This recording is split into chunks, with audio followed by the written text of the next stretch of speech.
وعن عمر بن الخطاب رضی اللہ عنہ انہ کتب الی عمالہ ان اہم امورکم عندی الصلاۃ من حفظها وحافظ علیہا حفظ دینہ ومن ضیعها فہو لما سواها اذیہ ثم کتب ان صلوا الظہر ان کان الفی ذراع الی ان یکون ظل احدکم مثلا والعصر والشمس مرتفعۃ بیضاء نقیہ قدر ما یسیر الراکب فرسخین او ثلاثہ قبل مغیب الشمس والمغرب اذا غابت الشمس والعشاء اذا غاب الشفق الی ثلث اللیل فمن نام فلا نامت عینہ فمن نام فلا نامت عینہ فمن نام فلا نامت عینہ والصبح والنجوم بادیۃ مشتبکہ۔ یہ موطا کی روایت ہے، یہاں اس کا رقم 585 ہے۔ عمر بن خطاب رضی اللہ عنہ کے بارے میں بیان کیا گیا ہے کہ انہوں نے ایک موقع پر اپنے عمال کو، یعنی جو مختلف علاقوں میں آج کل کی اصطلاح مستعار لیں تو گورنر لگائے گئے تھے، یہ نظام تھا خلفائے راشدین کا۔ اس میں مسلمانوں نے اپنے خلیفہ کا انتخاب کر لیا، اس کے بعد سلطنت میں جو مختلف صوبے تھے یا ریاستیں بن جاتی تھیں، یہ اس وقت کی اصطلاح ہے، اس سے کچھ تصور کیا جا سکتا ہے۔ ان کی ذمہ داری جن لوگوں کو دی جاتی تھی وہ گورنر یا عامل کہلاتے تھے۔ تو انہوں نے اپنے عمال کو ایک خط لکھا،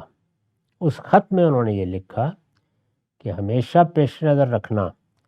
سب سے اہم چیز تمہارے ہاں نماز ہونی چاہیے،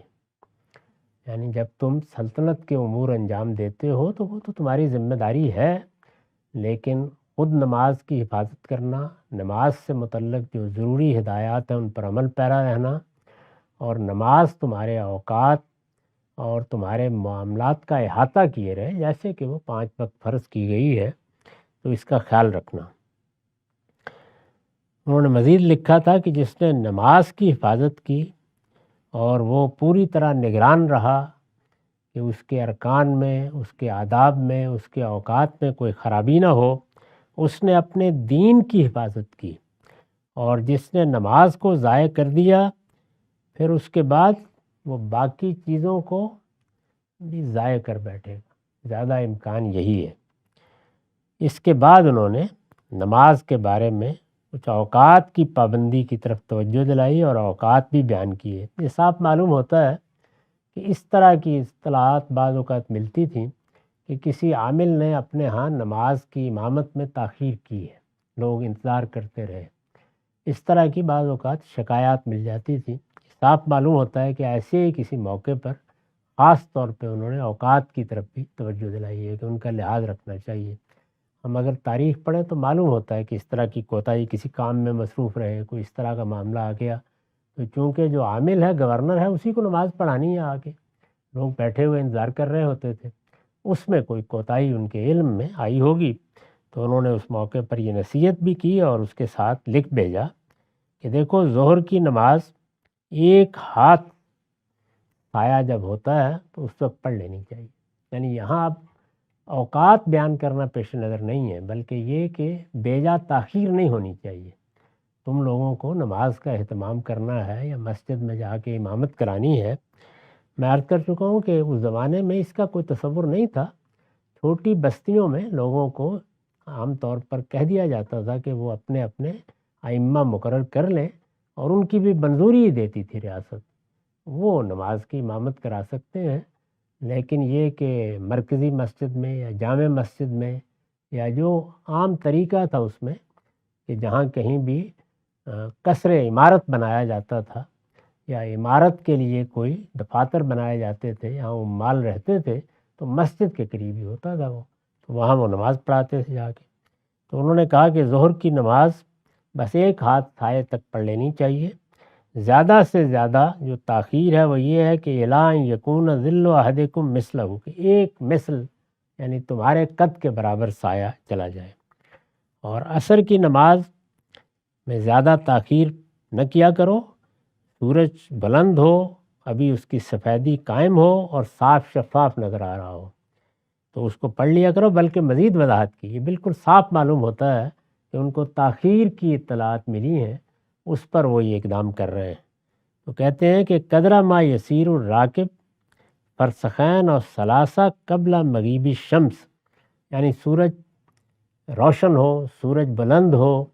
اس سے ایک تصویر بعض اوقات بنتی نہیں۔ آدمی پوچھ سکتا ہے کہ جی کتنا بلند ہو، ظہر سے کتنی دیر ہو جائے؟ تو انہوں نے پھر یہ بتایا کہ اس کا اندازہ کر لیا کرو کہ اگر تمہارے عصر پڑھا دینے کے بعد ایک سوار نکلے تو وہ جا کر واپس آ جائے مغرب کی نماز تک قبل مغیب شمس، اور اس نے فرسخین یا ثلاثہ 2 فرسخ یا 3 فرسخ کا فاصلہ طے کیا ہو۔ یہ ہمارے آج کل کے حساب سے 10 سے 12 کلومیٹر کے قریب بنتا ہے، یعنی اتنا فاصلہ طے کر کے وہ مغرب سے پہلے پہلے اگر پہنچ سکتا ہے تو بس اس کا مطلب ہے کہ تم نے ٹھیک وقت پہ عصر پڑھا دی ہے۔ اور مغرب تو بہرحال فرمایا انہوں نے کہ سورج کے غروبی کے وقت پڑھنی ہے، اور عشاء جب شفق غائب ہو جائے، اور اس میں بھی یہ کہا کہ 1/3 رات تک تم تاخیر کر سکتے ہو، اس سے زیادہ نہیں ہونا چاہیے۔ وقت بے شک اس کا آدھی رات تک ہے، لیکن ایک ثلث لیل یعنی 1/3 رات تک نماز پڑھ لینی چاہیے۔ اور پھر اس کے بعد بڑی سخت نصیحت کی کہ جو آدمی پھر 1/3 رات کے بعد سو جائے اور نماز نہ پڑھے تو پھر اس کی آنکھیں نیند کی لذت سے ناآشنا رہیں، پھر اس کی آنکھیں نیند کی لذت سے ناآشنا رہیں، پھر اس کی آنکھیں نیند کی لذت سے ناآشنا رہیں۔ تو یہ گویا تنبیہ کے الفاظ ہیں جنہوں نے فرمائے۔ اور پھر یہ کہا کہ صبح کی نماز اس وقت پڑھنی ہے جب ابھی ستارے پوری طرح نظر آ رہے ہوتے ہیں، یعنی وہ بھی ذرا اچھے وقت میں پڑھنی چاہیے، بہت تاخیر اس میں بھی نہیں ہونی چاہیے۔ وعن ابن مسعود قال کان قدر صلاة رسول اللہ صلی اللہ علیہ وسلم الظہر فی الصیف 3 اقدام الی 5 اقدام وفی الشتاء 5 اقدام الی 7 اقدام۔ یہ ابو داؤد کی روایت ہے، اور اس میں رسالت مآب صلی اللہ علیہ وسلم کی نماز کے بارے میں انہوں نے یہ بتایا ہے کہ عام طور پر یہ ہوتا تھا کہ آپ نماز پڑھاتے تھے تو ظہر کی نماز میں سایہ بس کوئی 3 قدم سے 5 قدم تک ہی لمبا ہوتا تھا، اور سردیوں کے موسم میں یہ کہہ سکتے ہیں کہ 5 قدم سے لے کے 7 قدم تک ہو جاتا تھا، تو اس سے زیادہ نہیں۔ یہ تمام روایتیں اس چیز کو بیان کرنے کے لیے تھیں کہ نماز کے اوقات بے شک مقرر ہیں، ان میں ایک ابتدا ہے ایک انتہا ہے، لیکن اس کے معنی یہ نہیں ہے کہ بے جا تاخیر کی جائے۔ نماز میں اگر تاخیر ہو تو اس سے زیادہ نہیں ہونی چاہیے۔ تو نماز پڑھنے کا اچھا وقت کون سا ہے، کس وقت میں وہ پڑھی جانی چاہیے، اس کی جماعت ہو جانی چاہیے، یہاں جن لوگوں کو ہدایت کی جا رہی ہے وہ مسلمانوں کے عمال ہیں، ان کے ائمہ ہیں، وہ لوگ ہیں جن کے پاس ان کی سیاسی ذمہ داریاں بھی ہیں، اور ظاہر ہے کہ ایک اسلامی حکومت میں ان کی امامت کی اور جمعے کے خطبے کی اور اسی طرح باقی ذمہ داریاں بھی ہوتی ہیں، ان کو توجہ دلائی ہے کہ اس میں بے جا تاخیر نہیں ہونی چاہیے۔ وآخر دعوانا الحمد للہ۔